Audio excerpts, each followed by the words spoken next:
The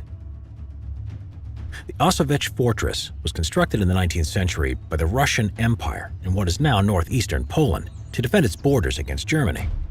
In the First World War, the fortress would be heavily contested between German attackers and Russian defenders. The Germans had made their first assault onto the fortress in September 1914, using large-caliber artillery guns, bombarding the fortress for 6 days. After intense shelling, the Germans confidently launched an attack on the fortress. However, Russian artillery and infantry counterattacks forced them back with a swift withdrawal. A second German attack was attempted in February to March 1915. The Germans were again optimistic with their new heavy 420mm caliber Big Bertha cannons. The fortress was bombed with intensity, including from the air, which it was presumed by the German command would cause the quick surrender of its Russian defenders. The Russian command also had a similar notion and ordered that the fortress be held for just 48 hours after the evacuation.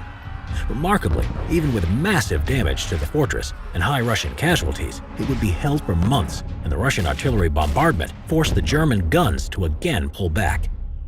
In early July 1915, the German troops were now under the command of Field Marshal von Hindenburg, who began a new offensive. This time, they decided to use poison gas to achieve their objective, as they knew the Russian defenders didn't have gas masks. 30 heavy artillery guns and 30 gas batteries were brought in range, and with the wind in their favor, the gas was launched at the fortress on August 6th.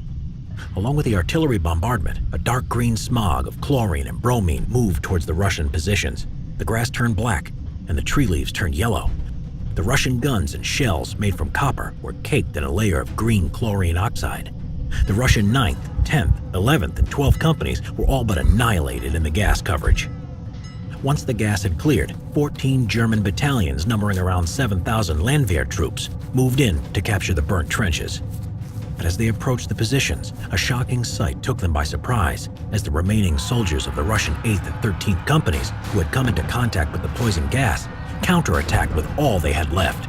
These troops attacked the Germans with their bayonets, showing signs of chemical burns on their faces, with their bodies wrapped up in rags spitting out blood and pieces of their lungs.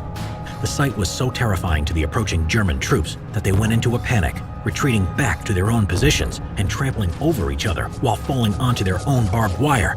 The Russian forces then returned rifle fire and killed many of the retreating Germans with artillery. 2 weeks later, the remaining Russian survivors of the Auschwitz fortress evacuated. The newspapers would later call this the Attack of the Dead Men. A huge thank you to Cash